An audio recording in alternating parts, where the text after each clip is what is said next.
नमस्कार, भारत लाइव देख रहे हैं आप। मांझी जी ने बिहार की राजनीति को एकदम हिला दिया है। अगर बात करें एनडीए की, तो एनडीए में जिस तरीके से मांझी ने अपने बयानों के बाद खास तौर पे भाजपा के लिए एक मुश्किल खड़ी कर दी है, बिहार ही नहीं यूपी में भी।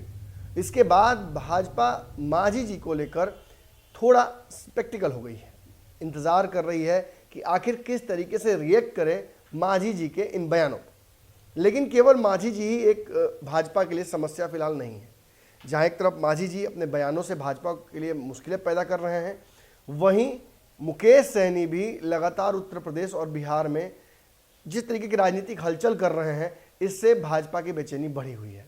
खास बात यह है कि अब मुखर होकर मांझी और मुकेश सहनी दोनों भाजपा को उसके धोखेबाजी की याद दिला रहे हैं। इसी बीच ललन सिंह का एक इंटरव्यू वायरल होता है, जिसमें ललन सिंह स्पष्ट कर देते हैं कि बिहार को विशेष राज्य का दर्जा मिलना ही चाहिए और बिहार को अगर बिहार में जातिगत जनगणना कराई जाएगी तो उससे भाजपा को ऐतराज़ नहीं होना चाहिए। इन बातों के बाद कहीं ना कहीं भाजपा के नेताओं की नींद सी उड़ गई। कल जिस तरीके से एक बयान आया था भाजपा नेता बिहार के मंत्री नीरज कुमार बबलू का, उन्होंने साफ तौर पर कहा था कि मांझी जी को अब रिटायर होना चाहिए।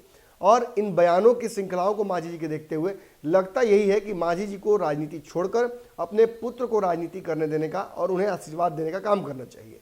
साथ ही साथ राम राम करके अपने जो बाकी बचे दिन हैं उन्हें एकांत में बिताएं। इसके बाद हमने इस बयान पर काफ़ी हमला किया था। हम की तरफ से दानिश रिजवान ने मोर्चा संभाला था और उन्होंने साफ तौर पर कहा था कि अगर ये पैमाना तय कर देते हैं भाजपा के लोग, तो इस पैमाने के हिसाब से सबसे पहले तो रिटायर हो जाना चाहिए इस देश के प्रधानमंत्री नरेंद्र मोदी को, और वो भाजपा के ही हैं। तो अगर नीरज कुमार बबलू ऐसा कुछ बोलते हैं तो उन्हें सोचना चाहिए कि इसका कॉन्सिक्वेंस सीधे नरेंद्र मोदी को भी भुगतना पड़ेगा।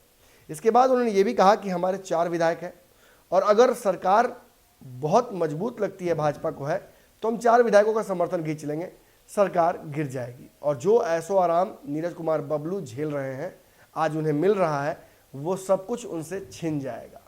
इस मामले पर बात करते हुए हमारे पत्रकार से सीधे तौर पर नीरज कुमार बबलू ने पासा पलट दिया है। उन्होंने जहाँ तक जीतन राम मांझी पर जो बयान दिए थे उन बयानों को रिपीट भी किया और एक बात ये भी कह दी कि उन्हें पता है कि किस तरीके के बयान दानिश रिजवान दे रहे हैं और इन बयानों का मतलब क्या होता है, लेकिन किसी के सरकार से समर्थन खींच लेने से सरकार गिरने वाली नहीं है, हमने व्यवस्था कर रखी है।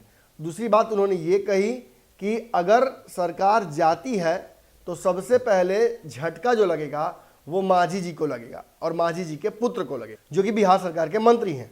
और आपको ये भी अच्छे से पता है कि मांझी जी किस तरीके से सत्ता के साथ रहने के आदी हैं। ऐसी स्थिति में सबसे बड़ा दिक्कत जो होगा वो मांझी जी और उनके पुत्र को होगा। यानी भाजपा ने सीधे तौर पर ये जो लड़ाई है इसको मोड़ दी है मांझी जी की तरफ और मांझी जी के पुत्र को एक तरह से अल्टीमेटम सा दे दिया है कि अगर आप सरकार गिराने की कोई स्थिति सोचते भी हैं तो याद रखिएगा आपकी कुर्सी भी जाएगी।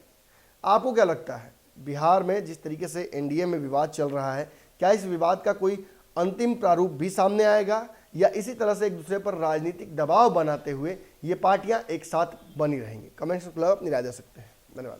अगर ये वीडियो पसंद आई और वह बिहार के राजनीति और बिहारियत से सरोकार रखेनी तो सब्सक्राइब बटन दबा के चैनल के सब्सक्राइब कर ली। ओजे एगो घंटी बा, ओकरा बटन दबा देला से कुल सटीक और मारक खबर रुआ मुफ्त में मिल जाई। अगर रुआ पत्रकारिता के हमनी के नया प्रयोग में सहयोग कर चाहतानी तो ज्वाइन बटन दबा दी। पेटीएम नंबर नोट कर ली 93868167